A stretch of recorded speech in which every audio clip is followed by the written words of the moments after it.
পাটের দাম 4,000, 34-36 এরকম। এমন 4,500 5,000 বেচতে পারি, যা কোঠে কৃষক বাঁচে, নাই তো বাঁচতে পারে না। হয়তো যে খরচ একটা কিষেন আনতে গেলি 1,000 টাকা, তাও সে আসতে চায় না, কয় যে পাটে যাবে না। পাটের আবাদ এবার ভালো হয়নি। পাট অন্য অন্য যে বছর যাওয়া হয়, তাছাড়া এবার বিঘে বইতে খরচও বাঁচবে না। মানে এই পাট বুনতি কাটতি যে খরচ হয়েছে, সে খরচ তো থাকবেই না। অন্য অন্য বছর পাট হয় 10-12 হাত, 12 হাতের নিচে কোনো পাট হয় না। আর এবার 2.5 হাত 3 হাত পাট হয়েছে। আর তারপরে এই বইতে পাট হয় হচ্ছে গেন, গত বছর হয়েছে 2,000 পাট, এবার হয়েছে হচ্ছে গেন 1,000 পাট। তারপরও বাউনি কম, কিন্তু কেবার যাওয়া হয়েছে আসলে বাইছে তার মতন কোনো পরিবেশ নেই। আর একটা জনের দাম 500 টাকা।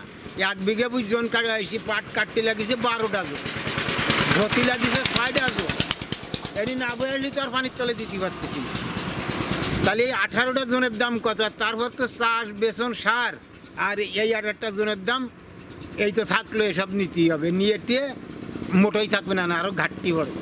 চাষ আছে, সার আছে, সেচ আছে, সমস্ত পাট যে সময় বোনা হয়েছে সে সময় ঘন্টা হিসেবে পানি দিয়ে তার পাট বুনতি হয়েছে। সেই হিসাবে 150 টাকা ঘন্টা তে পাট বেচে কৃষকের কিছুই হবে না। পাটের আবাদ অন্যবার আসছে, এবার কম লোকজনের কোনো পর্তা নেই, মানে বুনলেও আসছে না। সেচের আয়ত্তে মানে তেলের দাম বেশি, সারের দাম বেশি, কৃষির দাম বেশি, বুনে আর কোনো পর্তা আসছে না। বৃষ্টি বর্ষার জন্য পাট লম্বা হয়নি, আসছে না। মনে 3,000 টাকা কৃষি দিলে 3,000 টাকা মনে খরচ হয়ে যাবে, উঠবে না। সানবিট সব দিবে সামাল। সানবিট ম্যাজিক প্রেস, ডিশওয়াশিং এর মাথা ঘোরানো সলিউশন। এই জমিটি 30,000 টাকা খরচ, দেখা গেল কিন্তু আমার এই কোনো নামানো কিষান একটা কিসের দাম 600-700 টাকা। তাই সেই হিসাব কিতাব করে কৃষকের ডবল রাখতে, ঠিক আছে। পাটে আছে অপরিমাণ খরচ, যত ফসল আছে সবথেকে পাটে কষ্টও বেশি, খরচও বেশি।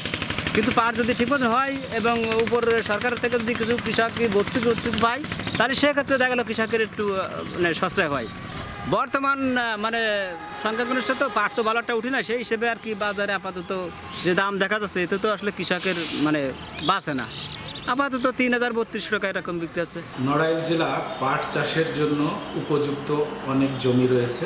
তার মধ্যে 23,900 হেক্টর জমিতে নড়াইল জেলায় পাট চাষের লক্ষ্যমাত্রা নির্ধারণ করা হয়েছিল।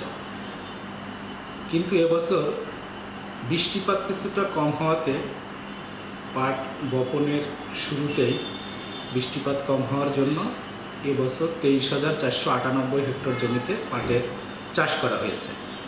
কিন্তু গত বছরের পাটের চাষ ছিল 23,430, সে তুলনায় এবছর মোট জমিতে পাটের চাষ বৃদ্ধি পেয়েছে। কৃষি বিপণন অধিদপ্তর, কৃষি মন্ত্রণালয় তারাও যদি একটু সহযোগিতা করে এবং কৃষি সম্প্রসারণ অধিদপ্তর, কৃষি বিপণন অধিদপ্তর সম্মিলিতভাবে এই কাজগুলো করলে কৃষক অবশ্যই পাটের দাম ভালো পাবে এবং নড়াইল জেলা পাটের চাষ দিন দিন বৃদ্ধি পাবে বলে আশা করছি।